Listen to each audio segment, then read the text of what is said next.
confusion, and it's truly unbelievable. Yeah, and so here we are. You're doing your job. I'm trying to do my job. We're two people sitting across the table.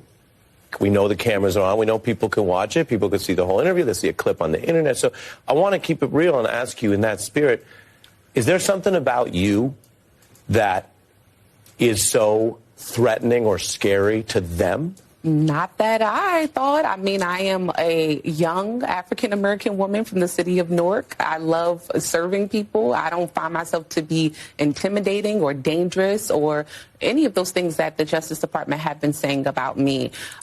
You know, it's truly unfortunate to be in this situation, but at the same time, it goes back to the political intimidation. Boy. So once again, we got to talk about the Democrats making all types of excuses for why they should not face consequences for their reckless behavior that they have engaged in on behalf of defending illegal immigrants. I've never seen Democrats fight for the American people as hard as I've seen them fight for illegals over the past 4 to 5 months. Okay, it really shows you who Democrats actually care about. The forceful removal of Democratic California Senator Alex Padilla from a press conference Thursday is part of a growing number of congressional and local leaders who have been publicly handcuffed and in some cases federally charged under the first 5 months of the second Trump administration. Before the incident with Senator Padilla, Democratic Congresswoman LaMonica McIver and Newark, New Jersey Mayor Ras Baraka were arrested following a clash last month at an ICE detention center. Officials later dropped the charges against Baraka, but not McIver. And Milwaukee County Circuit Judge Hannah Dugan was handcuffed and charged for allegedly helping a man evade immigration officials at her courthouse. CBS News Justice correspondent Scott McFarland joins us now. Scott, good to see you. So what have you found so far in these actions against officials under the Trump administration? There really is a pattern here forming. There are now 4 public officials who either have been handcuffed, detained, or arrested in the past few weeks, one of whom is going to go back to court in the coming days. Let's start with LaMonica McIver, the New Jersey Democrat who was arrested May 9th, accused of impeding federal immigration agents at the Delaney, Newark, New Jersey immigration facility. She's facing a felony criminal charge. She's facing the prospect of several years in prison if convicted. She has decried this criminal charge as politically motivated and inappropriate and not fitting for what actually happened May 9th. She'll appear for an arraignment on the federal charge June 25th, but she's just one. The mayor of Newark, New Jersey, was arrested that same day at that same place. His case has been dismissed. There's Milwaukee local judge Hannah Dugan, also facing a federal criminal charge, accused of rerouting a criminal defendant away from immigration agents who were outside her courtroom earlier this year. And then there's the matter of Senator Alex Padilla, handcuffed, not detained, not arrested. But all of this is a pattern the Trump administration is taking some political heat for. So with that being said, we got to talk about a couple of Democrats here who, in my opinion, they should be punished thoroughly for their actions. LaMonica McIver is facing punishment. She's facing federal charges for assaulting an ICE agent as she tried to break into an ICE detention facility to save illegal immigrants. As you guys saw at the beginning of this video, she's crying black woman, right? She's pulling a race card when asked why is she being targeted, right? Well, I'm a black woman, right? Again, this is the card they pull when they have no defense, right? When they can't defend themselves, they pull out the race card, right? It's the oldest trick in the book for these Democrats, okay? And when it comes to Alex Padilla, who is the Democrat senator from California that also should be facing federal charges for breaking into a press conference, an ICE press conference, being hosted by Kristi Noem and lunging at her with ridiculous questions, demanding she answer questions before being tackled by ICE agents. They're also making excuses for him as well, too, because, again, Democrats believe that nobody is above the law except for them. To what happened to Senator Padilla and how it not completes, but as part of the narrative from your own experience, trying to do your oversight. I mean, first of all, it was disgraceful. I mean, to see, it honestly brought tears to my eyes. Someone had dropped it in a chat to me, and I watched the whole video, and just the idea of how they were handling him with no regard, just throwing him on the floor, his hands up. I mean, it just brought back just a time that you don't want to be brought back to. And it's just disgraceful to see. I think it's a sad day for America each day. I always say I wake up every day like, what the hell today with this administration, because they are always doing something, escalating each and every day. And it was just so disgraceful to see. Congresswoman, I'm not sure if you were able to watch it, but Senator Padilla was on with our colleague Jacob Sobroff in the past hour, sort of walking through the incident as it unfolded, talking a little bit about his response. And he specifically spoke about Republicans in Congress and the response we will or won't see from them. Take a listen. This is a question I've been asking all my Republican colleagues since the beginning of Trump's term. When is enough enough? The audacity for how this administration has gone after their political agenda. You know, when I hear behind closed doors, well, once he gets, crosses a certain line, then we're going to start to rein him in. But they keep saying yes to every ask he makes, every nominee he puts forward. When is enough enough? When they feel no repercussions for putting a United States senator in handcuffs for the audacity to ask a question and to speak up for fundamental rights and due process. When is enough enough? Yeah. So according to Democrats who have decided not just to double and triple down on defending illegal immigrants, but also to double and triple down on gaslighting the American people, Alex Padilla, who has not been charged, okay, and I believe that he should be charged, okay, because he definitely, just like LaMonica McIver, he assaulted an ICE agent, right? He was pushing back. He was resisting as he was being handcuffed, as he was being forced out of the press conference after he barged in.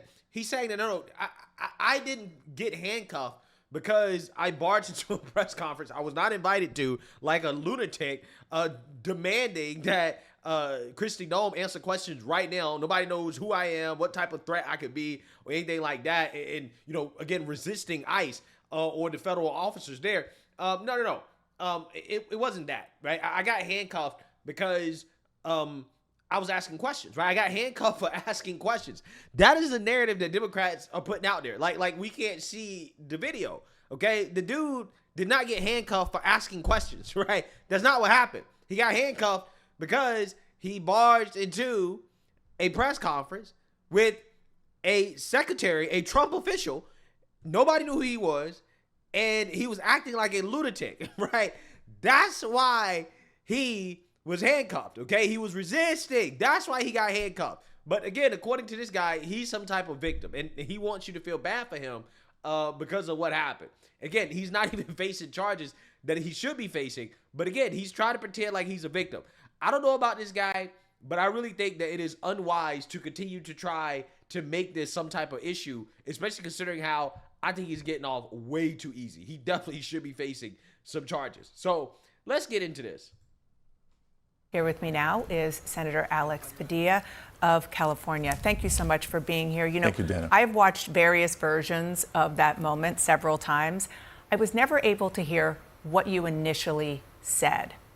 Can you just take us back to that moment when you started, frankly, to interrupt the press conference? What were you saying? Sure. After being in the room for several minutes, by the way, you can't script this in Hollywood. I was in the federal building for a scheduled briefing with representatives of Northern Command when I learned that Secretary of Homeland Security, a couple doors down, was having the press conference. My briefing was delayed because some of the folks in that brief were participating in the press conference. So I asked the folks who were escorting me in the building, can we go listen in the hopes of some information, in the hopes of some insight as to their justification for the militarization, the escalation of what was happening in Los Angeles. And surprise, surprise, no substance came from that press conference, just political attacks. When I heard the secretary, not for the first time in that press conference, talk about the needing to liberate the people of Los Angeles from their duly elected mayor and governor, it was at that moment that I chose to try to ask a question. You snapped. You snapped like a madman. That's what you did, right? Let's tell the truth. You lost your mind and you decided to make a scene out of this, okay? And see, the funny part about it is that again, this guy doesn't realize that the more he talks, the worse that it gets for him. Because nobody's buying into this, right? Most people, like even CNN, even people like, Stephen A. Smith, they're saying that, this is a stunt. Like, everybody knows that this is not a victim situation for this guy, right? Like, you're not a victim here. This was clearly a political stunt that was planned in order to try to garner some sympathy, to raise funds, and to gain some attention. Everybody knows it. Here you have this senator, Alex Padilla. Can Kristi Noem speak? Could you have waited till she finished to ask your questions? To shout your questions? You are a senator, right? You couldn't wait? So that was just you out of control because you were just losing it, huh? You, a United States senator, couldn't compose yourself and let the head of Homeland Security finish her thoughts before you asked the question. Couldn't do that, huh? Couldn't do it, huh? Well, it's easy to think about this as one incident, but actually from a law enforcement perspective, we're really looking at 3 separate incidents that happened within a short period of time. First, you have the DHS secretary who is addressing the press. This was not a Q&A period, and she's interrupted. She's interrupted by someone who is speaking very loudly, and so her security detail confronts what we obviously now know to be the senator, and at that point, he is now going to be escorted out. You can't interrupt something like that that's already in progress without having those consequences. But the second incident, in my view, happens the moment as officers are trying to lead him out, he then turns and walks back towards kind of into those agents. At that point, from a security detail perspective, we're taking this person out against their will. We've asked the person, and again, this is all happening very quickly, but the moment he then turns into them, they realize this is not someone who is going to comply. But it's the third incident. So outside in the hallway, outside from where the press conference was happening, you actually see the senator eventually handcuffed on the ground. Now, there will be big questions raised about those kinds of tactics. Were there other options that were available to the federal agents as well as the FBI police officer there who is responsible for security in that FBI building? What they do is they actually order him to his knees and then quickly shove him down to the ground where he is then handcuffed. So again, you're in a federal building. People are screened for weapons. Him having a gun or some type of device like that would not be a concern for those officers. So there will be a big question about the tactics that were used by the officers as they put handcuffs on him. But final point I'll note, I know we are in a politically charged climate, but from a law enforcement perspective, this was neither the fault nor the responsibility of DHS Secretary Noem. She's in the middle of a press conference. There's someone who interrupts and then makes it clear by his movements that he is not going to comply. He's taken out. Again, I don't think any of that was her responsibility. Being treated quite that way. We just received a statement from the office of Senator Padilla, and they say that he's currently in Los Angeles exercising his duty to perform congressional oversight of the federal government's operations in Los Angeles across California. It goes on to say that he tried to ask the secretary a question and was forcibly removed by federal agents, forced to the ground and handcuffed.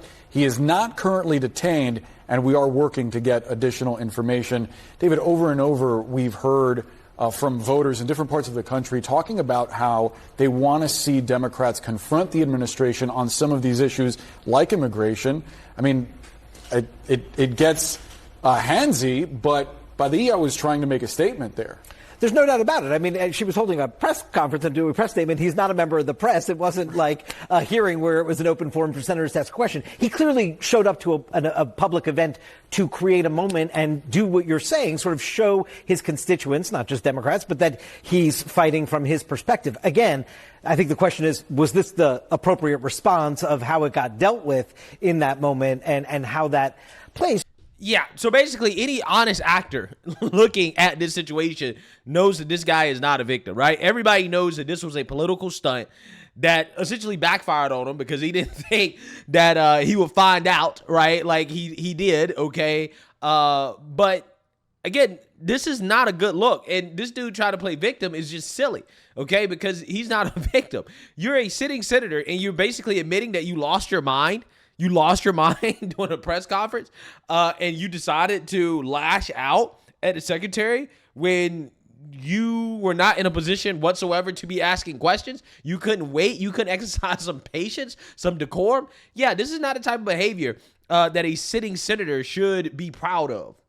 You know, If all the Trump administration was doing was truly focusing on dangerous, violent criminals, as they suggest, there would be no debate. There would be no disagreement.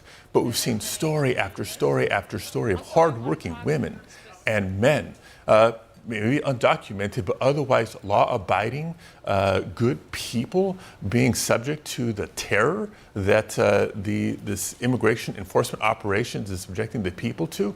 I needed to speak up. I needed to try to get the information from the secretary that they've refused to provide in hearing after hearing. So is that what you asked? Yes, well, I was beginning to ask. I couldn't get a couple of words out before, obviously, you saw agents respond, hands on me pretty much immediately. And look, everybody's seen the video. You know what happened after that. Well, I'm sure you've seen the DHS spokeswoman, Tricia McLaughlin, posted that you, quote, tried to manufacture a viral moment. Nothing could be further from the truth. Again, what are the odds? I was in a federal building, a couple of doors down, awaiting a briefing from Northern Command, because I still believe the federalization of the National Guard troops and deployment in Los Angeles was not only unlawful, unjustified, but counterproductive. It's what's escalated the tensions in Los Angeles. The sending in the Marines, as a result, look, things have been quieting down day after day, so why do you escalate by sending in the Marines? And an opportunity to ask a question, maybe get answers that DHS, including the Secretary, will not provide in committee hearings in the Senate, will not respond to the letters that we've sent inquiring. There was an opportunity to ask a question and do my job as a senator, right? Do my job as a senator in questioning a cabinet secretary. Our CNN security correspondent, Josh Campbell, who was an FBI agent, he said just from a law enforcement perspective, Secretary Noem's security acted appropriately at the beginning, not when you were in the hallway being handcuffed, but at the beginning, trying to keep you away or get you out of the room because you interrupted her press conference. What do you think of that?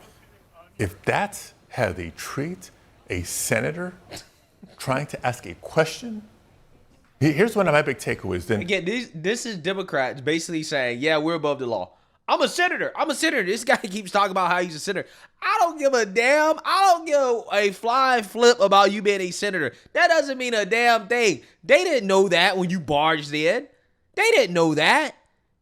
Even they know that, even they knew that, it doesn't matter, right? It doesn't matter. You can still be a dangerous person. Consider how unhinged these Democrats are. This dude admits, I lost it, right? So a sitting senator loses it, right? I don't know what this dude might do. I have no clue what he might do. They did their jobs, and they did their jobs correctly from beginning to end, right? See, I love how the media, they're trying to put out this narrative. Well, we can't really be mad at them for what they did at first, but, you know, putting him on his knees and handcuffing him, that might have been too far. No, it wasn't too far. This guy barged into a room. Nobody knew who he was. He starts acting like a maniac, right? And they had to deal with a potential threat. He's lucky he wasn't shot. He's lucky he wasn't shot. I'm just saying, in situations like that, when you got some lunatic, losing his mind, nobody knows who he is. He's lunging towards a Trump official, right? A cabinet secretary. Yeah, I mean, in situations like that, people can lose their lives, right? He got lucky. I think they went soft on him, to be honest with you. Imagine not what they can do, what they are doing to so many people without titles. But they might not have known. I know you said pretty early, I'm a senator, but I was escorted into that room by a National Guardsman and an FBI agent. Look, the whole Los Angeles press corps, this is Los Angeles, this is my hometown. They know who I was. And what does it say about the secretary to not know who the senator from California is, the ranking member of the Judiciary Subcommittee on Immigration? You were... Because you're nobody. Who are you? This dude is trying to pretend like he's so important. Bro, you're one senator. You're a senator. You're not the president. You're not like this all-powerful person that everybody recognizes. Everybody nobody knows who you are. This is your moment of fame right here, right? This is your moment of glory. This is your time to shine. Which is why you lashed out, because if you actually were somebody, you probably wouldn't have felt the need to do this. It's because you're nobody. This is why you felt the need to do it. You want to make a name for yourself. Like Senator Chris Van Hollen. That clown going all the way to El Salvador to try to rescue an illegal. So again, this is what's happening. You have these no-name Democrats trying to fundraise, trying to get a national name, right? By defending illegals, right? That's what they're doing. Everybody can see the grift. Everybody can see through this grift. Escorted into the room by law enforcement. Absolutely. I was being escorted during my entire time in that building. Yeah, so if that's the case, then why didn't they help you? Why didn't they jump in and say, he's a senator, he's a senator? Hold on, chill out. Why were they not there to help you, right? You would think if you were escorted into the room, okay, where did they go? Did they leave you, right? Did they say goodbye, right, we're done? Is that what they did? I don't know. I'm just saying, this dude's story isn't making sense. Nothing he's saying is making sense. He's lying. He's lying.